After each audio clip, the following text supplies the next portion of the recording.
Bonjour et bienvenue à tous, bienvenue pour cette nouvelle review française consacrée au Samsung Player HD i8910. Aujourd'hui, je vais vous présenter les différentes capacités et fonctionnalités multimédia orientées photo. Alors, pour introduire le sujet, parce que je suis obligé de le dire, l'écran est absolument fantastique pour pouvoir prendre un cliché. La taille de l'écran, la luminosité de l'écran, je rappelle que c'est un écran de type, la dalle est de type AMOLED, permet franchement, de véritablement se faire plaisir pour prendre des shoots. C'est vraiment un véritable confort que de pouvoir avoir un écran aussi large pour effectuer toutes ces combinaisons photographiques. Pour prendre une photo, c'est très simple. Soit vous passez par la première partie du menu, soit vous appuyez longuement ici sur le bouton permettant de prendre vos clichés. Alors moi, personnellement, je préfère cette seconde solution. Démonstration, hop, on se met en mode stand-by, menu, photo. Là, je me trouve directement en mode photo. Sinon, eh bien, je retourne au mode stand-by si je le souhaite, ou dans n'importe quel menu. Dès que j'appuie de manière prolongée, ici, je me retrouve directement dans le mode photo ou, bien sûr, vidéo. L'un peut aussi enclencher l'autre. En se retrouvant dans le mode photo, eh bien, je vais vous énumérer un petit peu les différentes fonctionnalités et capacités de l'appareil. Alors, première chose, on se retrouve automatiquement en mode automatique quand on ne touche à aucune option. Alors, le mode automatique suffit largement pour prendre n'importe quel cliché, comme la plupart des appareils APN du marché. Alors, je rappelle, pour ceux qui ne le savent pas, que cet appareil est capable de monter jusqu'à 8 mégapixels, donc produit des photos d'une assez grande qualité. À vous de juger, je mettrai en aparté différents clichés que j'ai pris il n'y a pas très longtemps pour vous montrer, mode macro, mode paysage, pour montrer les différentes capacités que peut produire l'appareil. Alors, pour commencer, eh bien, voici les différentes options que nous trouvons dans le mode photo. Alors, on commence ici par, bien sûr, la capacité concernant la résolution. Alors ici, nous avons, alors je ne sais pas si vous voyez bien, hein, je vais essayer de reculer, voilà, on va se mettre comme ça, mais je vais vous guider. Ici, mode 8 mégapixels, 3264 par 2448. Ici, le mode 5 mégapixels, 2560 par 1920. Ici, le mode 3 mégapixels, 2048 par 1536. Ici, le mode 2 mégapixels, 1600 par 1200. Ici, le mode 0,3 mégapixels, donc le mode VGA, 640 par 480. Ici, le mode W6M. Alors ça, c'est un mode assez intéressant parce que pour ceux qui aiment bien, par exemple, les cartes postales très allongées, on en trouve par exemple dans le commerce, eh bien, on a la possibilité de prendre une photo vraiment wide, hein, comme on dit.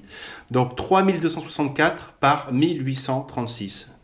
Ensuite, nous avons le mode wide, si je peux me permettre, un peu plus resserré, le W2M, c'est-à-dire 2048 par 1152. Et enfin, le petit mode un petit peu resserré, donc format de type un petit peu 16/9 basse résolution, 640 par 360. Donc c'est le mode W0,2M. Voilà pour les différentes capacités au niveau de la résolution. Bon, de toute façon, je sais que tout le monde va se mettre sur le mode 8 mégas, n'est-ce pas ? Alors, on continue avec une présentation ici, hop, des différents modes de prise de vue. Alors ici, nous avons tout simplement le mode simple, ce qui vous permet de prendre une seule photo à la fois. La plupart du temps, c'est ce que nous utilisons. Ici, nous avons le mode continu, donc le mode rafale, qui permet de prendre successivement plusieurs clichés. Alors, je tiens à dire que ce mode ne marche pas en haute résolution, c'est-à-dire qu'il ne marche pas en 8 mégapixels. Alors, la solution, elle est très simple, hein, pas besoin de le lire quelque part dans la notice, c'est que de toute façon, il faut que l'appareil soit capable d'engranger différentes photos en rafale et les stocker dans la mémoire que vous aurez choisie, soit mémoire de masse, soit mémoire SDHC, donc votre petite carte mémoire. Donc c'est vrai qu'il est plutôt difficile par les temps qui courent de pouvoir shooter en rafale à 8 mégapixels avec ce genre d'appareil. C'est tout simplement une question de latence mémoire en fait et d'enregistrement des différents clichés en mémoire. Ensuite, nous avons donc le mode panorama. Alors c'est un mode assez intéressant parce qu'il s'agit tout simplement de pouvoir prendre des photos comme ceci. Des photos que nous projetons donc de droite à gauche pour réaliser une bande qui permettra d'établir un panorama. Alors je tiens à dire que lorsqu'on est en mode panorama, c'est donc une succession d'images sur un même axe, d'accord? Et nous n'avons absolument pas besoin, c'est ça qui est pas mal, de cliquer plusieurs fois sur le bouton photo pour pouvoir prendre successivement une photo ici, une photo ici, une photo ici. Là, l'appareil s'en charge grâce à un cadre qui permet, si vous voulez, de centrer et de prendre automatiquement les photos. À partir du moment où votre appareil est centré par rapport au cadre qui vous est proposé pour prendre un panorama, le tour est joué, les photos s'enclenchent pour après réaliser automatiquement un panorama. Alors je tiens à dire que, comme je l'ai dit tout à l'heure, cette fonction ne peut pas être utilisée en mode 8 mégapixels tout simplement parce que, comme je l'ai dit tout à l'heure, il faut laisser le temps à l'appareil de pouvoir associer les différentes photos. Et pour l'instant, bien évidemment, ça ne se fait pas dans ce mode-là. Peut-être que ça viendra plus tard. Je reviens sur la partie donc scène, mode de prise de vue, pardon. Ensuite, nous avons ici un mode sourire, d'accord? Donc, lorsque vous êtes en train de réaliser un portrait. Le mode mosaïque, qui est plutôt un mode un petit peu gadget. Et le mode cadre, pour justement centrer vos différentes prises de vue. Ensuite, on passe sur le mode scène. Alors là, nous avons une flopée de paramètres. Alors, le premier paramètre, scène automatique. Mode portrait, mode paysage, mode nuit, mode sport, mode fête ou lumière intérieure qui permet justement d'éviter un trop plein de lumière quand vous êtes en intérieur. Le mode plage et neige, là c'est l'inverse. C'est un mode qui permet finalement d'éviter de prendre toute la luminosité qui peut se refléter à partir de la neige ou de la plage, donc tout ce qui est trop forte luminosité à partir du sol notamment. Mode coucher de soleil. Ensuite nous avons le mode aurore, le mode automne, le mode feu d'artifice ici.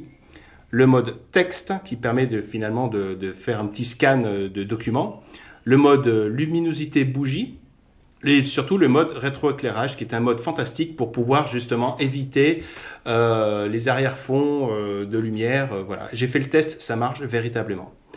Voilà, nous avons ensuite eh bien, les modes paramètres. Alors au niveau du mode paramètres, nous avons la possibilité bien sûr d'activer le retardateur, de gérer la balance des blancs, de gérer différents effets, aucun effet, noir et blanc, sépia, négatif, couleur haut, relief, contour, etc. Nous avons ensuite la possibilité d'utiliser, bien sûr, de calibrer vos clichés à partir de l'ISO. Alors je tiens à dire, je tiens à dire que cet appareil monte jusqu'à 1600 ISO et c'est vraiment fantastique. ISO 100, 200, 400, 800 et 1600. Il ne me semble pas qu'il y en ait beaucoup comme ça dans le commerce qui montent aussi haut.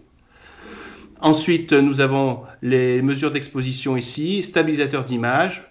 Nous avons ici le mode WDR, c'est-à-dire Wide Dynamic Range. Alors ça permet véritablement de prendre des sujets précis alors que, par exemple, une lumière arrive de l'extérieur à l'intérieur d'une maison. Ça permet de focaliser le capteur sur justement les différents sujets à prendre alors que les sujets sont dans un cadre très lumineux. Détection de clignotement, qualité photo, bien sûr, on a très bonne, normale. On continue. Nous avons aussi d'autres types de réglages. On peut appliquer bien sûr contraste, saturation, netteté, etc., etc. Je reviens en arrière rapidement.